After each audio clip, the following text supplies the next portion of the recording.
Well, we've delivered a very nice and healthy victory here. Doctors in the house, we've delivered a great victory here tonight. I first, as I think about it, I'm very honored and really humbled that so many people have contributed so much to this victory. You don't do things alone. Anybody who says they do it alone is really not understanding what has just been done. And as I think about all the people, so many in this room, that, as Joe's pointed out, I've known for a couple of decades now, but people who came to this campaign, it's been a 7-month journey. When the first people from Washington came out and said, we want to talk to you about this race. We think you have a good shot here, and we want to help you get organized. And I look, I see members of the posse here. The Cohen sisters back there, and Sarah's not here, and my Aunt Claudine. Is Aunt Claudine here? I wish she was here. Maybe she's on her way. Really, my mothers and sisters out there making sure that we're moving forward and doing the things that we need to do. Moving forward, I see my ex-wife back there. And, say hello, Kathleen.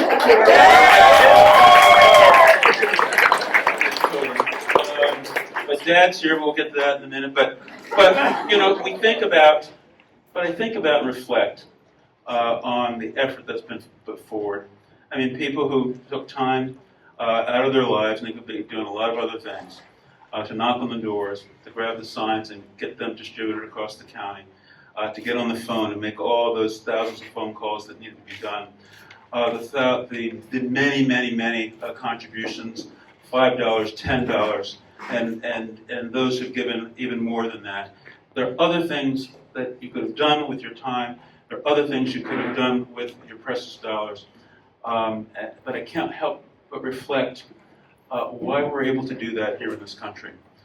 We live in a free land where people can get together and organize themselves around a cause and a movement, to look out in the world and say, we can work together to try to achieve what's better, not only for ourselves, but our families and our communities. So a lot of other things people can do, but we do that, we're able to do that because so many who've come before us put in the effort, fought on the battlefields, held high an ideal about freedom and how important it is that we are able to do what we can do in this country, advance a cause, and elect someone to be a representative. A lot of people don't get to do that around this world. We are the essential nation in the world. We are a democracy, but we have to protect it and we have to keep it. Yeah. That's our charge.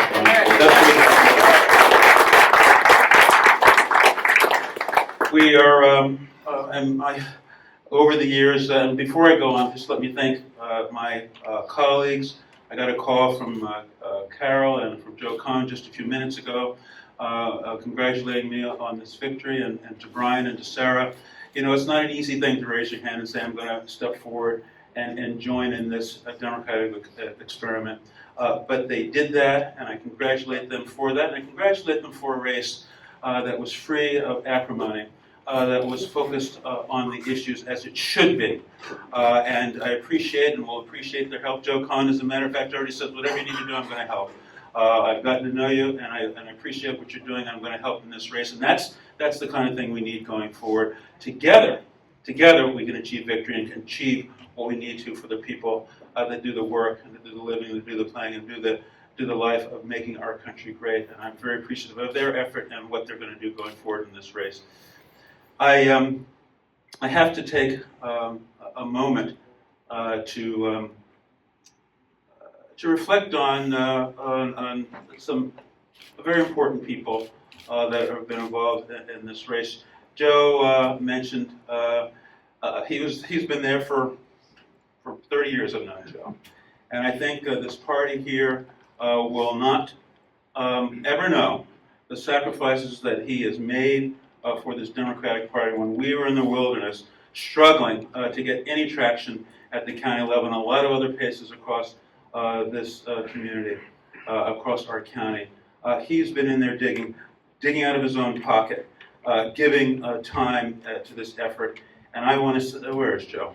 Joe. But let me tell you, Joe has been outstanding for decades. Certainly want to thank my friend and colleague, Vin Gopal, Senator Gopal from Monmouth County, who was started out as an intern in my office many years ago and has gone on to do great things, and really appreciative, obviously, of the help that he has rendered over in Monmouth County, pulling together a victory there. And I certainly want to thank our chairwoman in Mercer County, Janice Mironoff. I met with her early in this process, and she has, put her arms around me and said, "We're going to help you to victory here in Mercer County." And Mercer County, of course, has gone through a pig as well. We have, we'll mention them shortly, and we have friends from Mercer County here tonight. We're grateful for that. I think we have friends from Monmouth County as well here, and I'm grateful for them. But this has been a team effort from the beginning. Now, as you no doubt know, this is just the end of the beginning.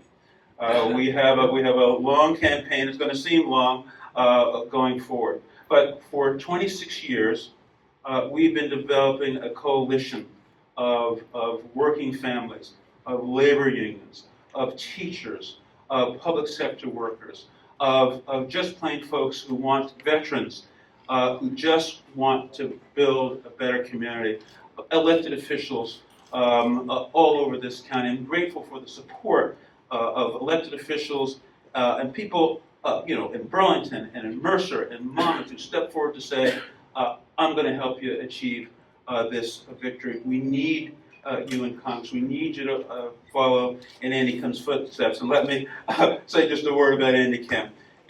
We're here today, I'm here today because of the path that Andy Kim has forged, and nobody should forget that. I think you all know that.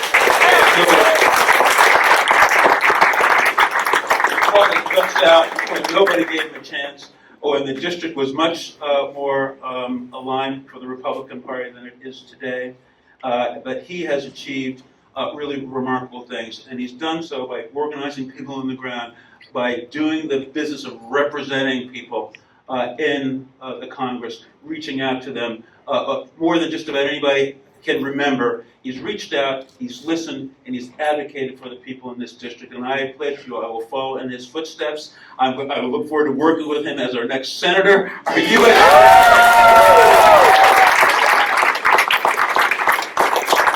that he is guiding my steps. And speaking of guiding steps, you've heard me say this on the campaign trail, but I have taken as my charge for many years now the things that my dad and mom have taught me. I grew up in Bordentown, as many of you know. And, my 3 sisters are here, my 4 sisters are here, and so you're Andrea, Hannah there, Renee, and Michelle. Now she's going to have to say her to dance. Michelle, there she is. And let me tell you, what are the values, and you all share them. Hard work, bear your burdens lightly, try to be a force for good in the world, use your talents as you have them for good. And I have done that in my entire adult life. Becoming a doctor, taking care of patients here in this county, educating the next generation of physicians, serving my country in the military, serving in the assembly, taking on the big tasks. And not these easy bills. School funding formula, try to get that boulder up the hill. Dealing with expanding insurance access to people in this state, kid care, get covered New Jersey, taking on the challenge that faces our children, bike seats to helmets to dealing with healthcare problems, mental health issues, school funding, school nutrition, all those things. Someone stood up the other day and said, I followed you over the course of your career, and the things you're doing to protect our kids, absolutely vital, and that's why I'm here working for you today. These are the kinds of things that I've been doing for years, and past is prologue. What I've done in the Assembly, I'm going to do with your help in the Congress. It's critical. I'm going to do it with your help in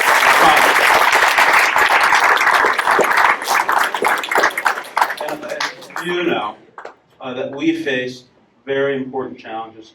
We face unprecedented times. Many of you have been in rallies just like this and times just like this where they said, go out and hit those doors and get on that phone because this is the most important election of your life. But I tell you, 61 years on this earth now, this election It's unlike any other election that we have faced in this country. We have never had a major party candidate, ever, talk about being an authoritarian for just a day.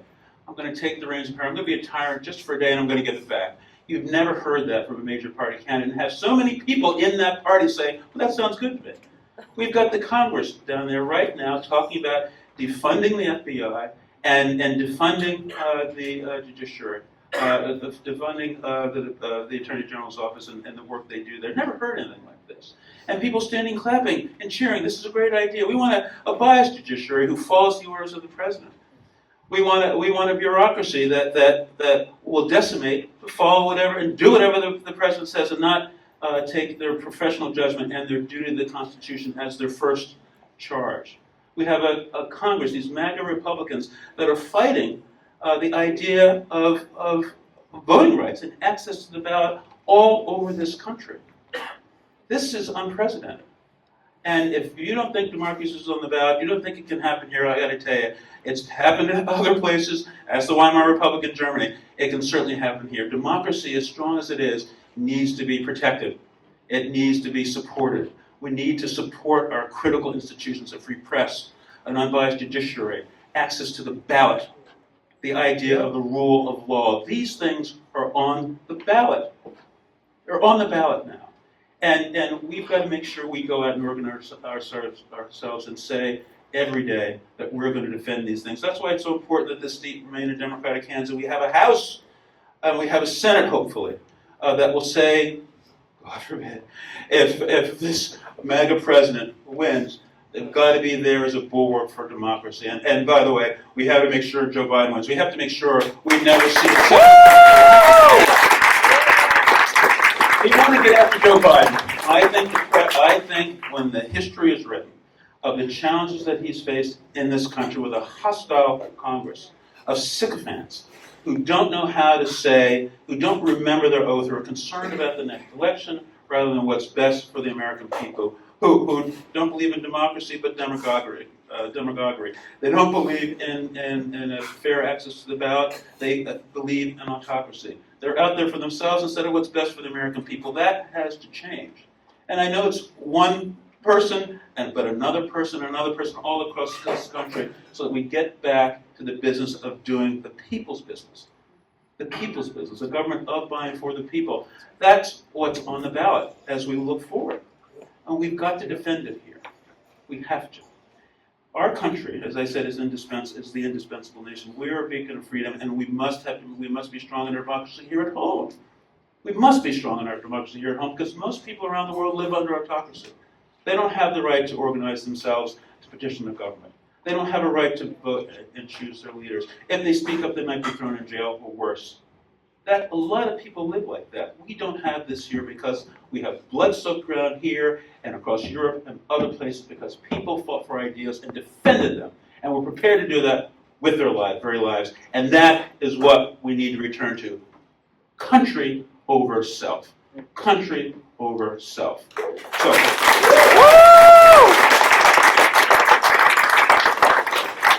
protecting our democracy, dealing with the problems that we see with women's rights. Now, we've got a situation right now because of that former president and that Supreme Court where women today have to sadly say that I, as a woman, have less rights than the man standing next to me. And that is absolutely wrong in this country. We've got to make sure, I want to go to Congress to put Roe into law and to make sure women are equal to men.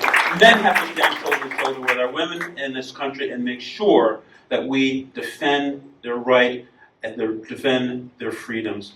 We've got to make sure that working families have safe communities free of gun violence where they can raise their children, have a good job, and hopefully be able to retire in decency. We have to make sure that we have an environment that's safe and healthy, not only for this generation, but for generations in the future. We have to make sure we have an economy that works for everybody, from the bottom right up to the top, as President says, out from the middle and up from the bottom. It has to work for everybody. That's what we have to do. So I just want to say that we're at the end of the beginning. And we have, we're in June, we have, 5 months? 5 months, something like that, to make sure that we get out the vote. We keep building on this coalition. And I promise, if you help in this effort and elect Julie to office, I will not let you down.